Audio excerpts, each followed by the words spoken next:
పత్తికొండ ఒకప్పుడు వైఎస్సార్సీపీకి అస్సలు తిరుగులేని ఒక కంచుకోట. కాని 2024 వచ్చేసరికి కథ మొత్తం మారిపోయింది. ప్రజల తీర్పు పూర్తిగా రివర్స్ అయింది. అసలు ఎందుకిలా జరిగింది? ఈ మార్పు వెనక ఉన్న కథ ఏంటి? ఇప్పుడు మనం కేవలం అంకెల్ని కాదు, అక్కడి ప్రజల గొంతుకను వినబోతున్నాం. చూడండి, ఇది భవిష్యత్తు చెప్పే జోస్యం కాదు. ఇది మెరుగైన పాలనకు దారిచూపే ఒక ప్రయత్నం. సరే, ఇక లోతుగా వెళ్ళి పరిశీలిద్దాం. ఈ మొత్తం విశ్లేషణను మనం ఒకే ఒక్క నంబర్తో మొదలుపెడదాం. -56,276.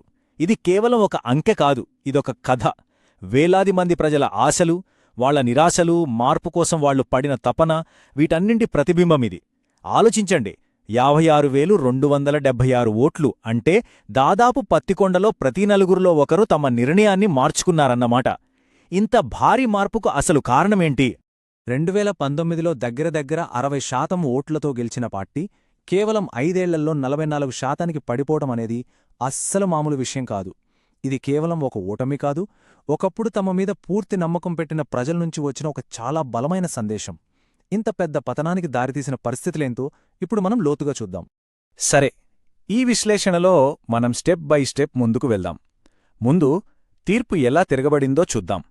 ఆ తర్వాత క్షేత్రస్థాయిలో అసలు ఏం జరిగిందో అర్థం చేసుకుందాం.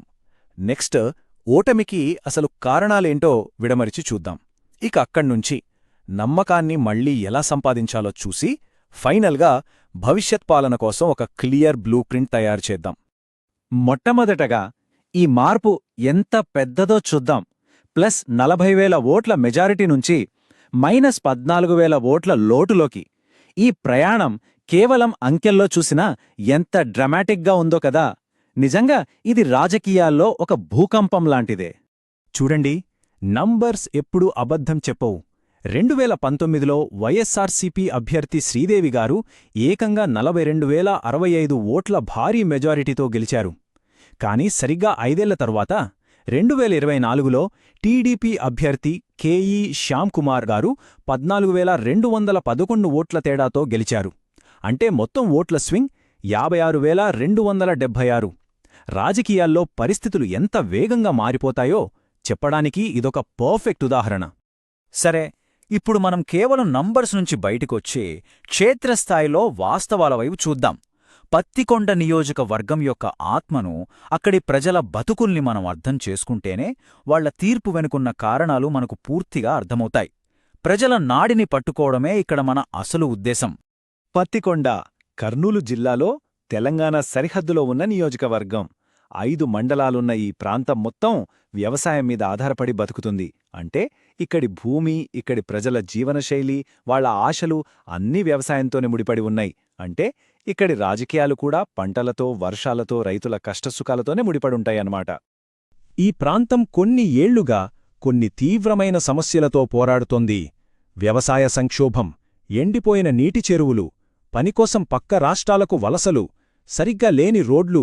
ఈ సమస్యలకు ఒక పరిష్కారం దొరుకుతుందనే ప్రజలు మార్పును కోరుకున్నారు. వాళ్ల ఓటు కేవలమొక ఎంపిక కాదు, అదొక ఆక్రోశం, అదొక ఆశ.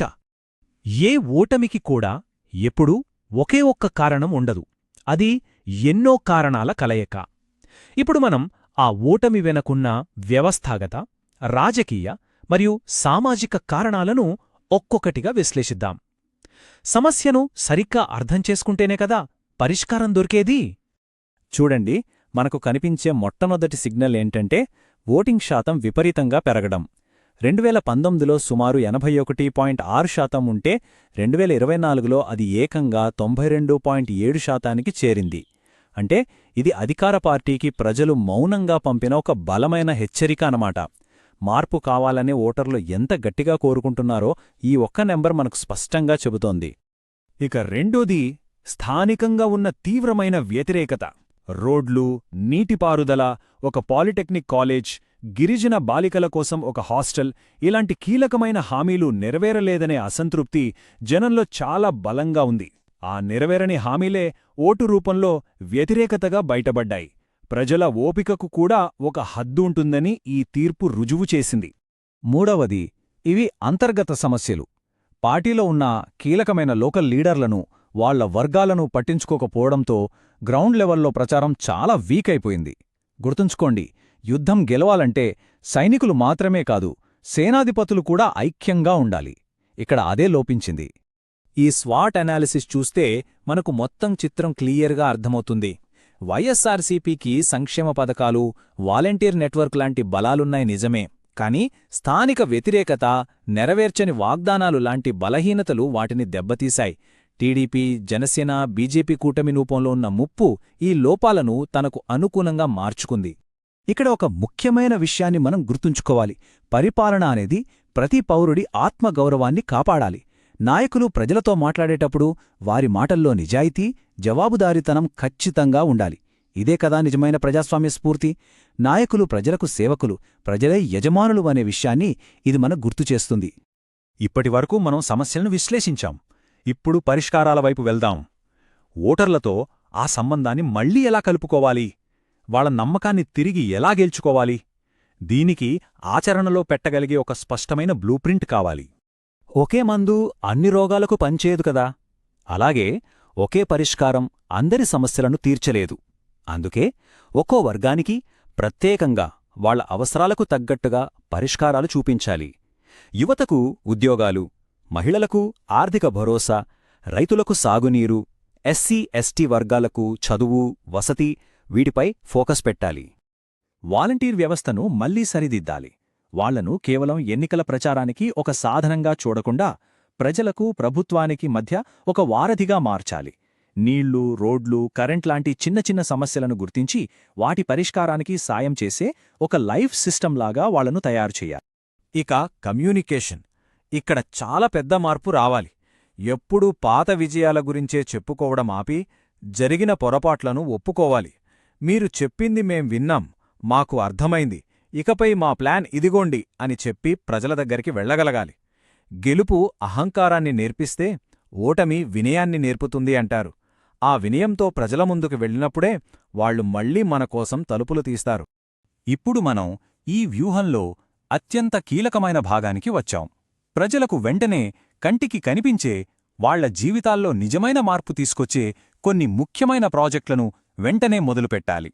వీటినే మనం సంక్షేమ యాక్సెలరేటర్లు అంటున్నాం. ఈ ప్రాజెక్టులు కేవలం కాగితాల మీద కాదు, క్షేత్రస్థాయిలో కనిపించాలి.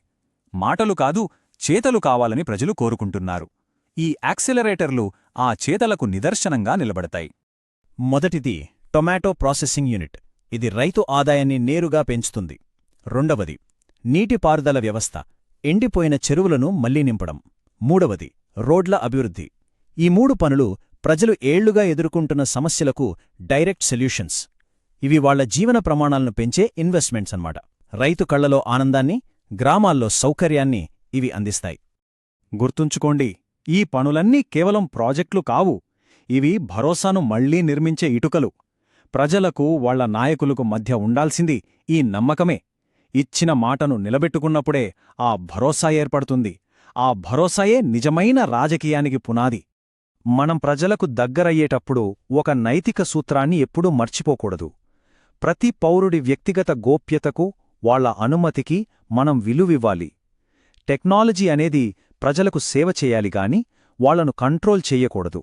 వాళ్ల వ్యక్తిగత సమాచారం అనేది వాళ్ల ఆస్తి. దానికి మనం కేవలం కాపలాదారులుగా మాత్రమే ఉండాలి. చివరిగా ఒక ఆలోచింపజేసే ప్రశ్నతో దీని ముగిద్దాం. సంక్షేమమనేది అభివృద్ధికి ప్రత్యామ్నాయం కాగలదా? పత్తికొండ తీర్పు మనకొక ముఖ్యమైన పాఠం చెబుతోంది. సంక్షేమం కడుపు నింపుతుంది, నిజమే, కాని అభివృద్ధి భవిష్యత్తును నిర్మిస్తోంది. ప్రజలకు రెండూ కావాలి. మీరు ప్రజల కేంద్రంగా పనిచేసే నాయకులుగా ఎదగాలని, మీ నియోజకవర్గాన్ని ఉన్నత స్థాయికి తీసుకెళ్లాలని ఆశిస్తే blueprintstrategies.ai సంప్రదించండి.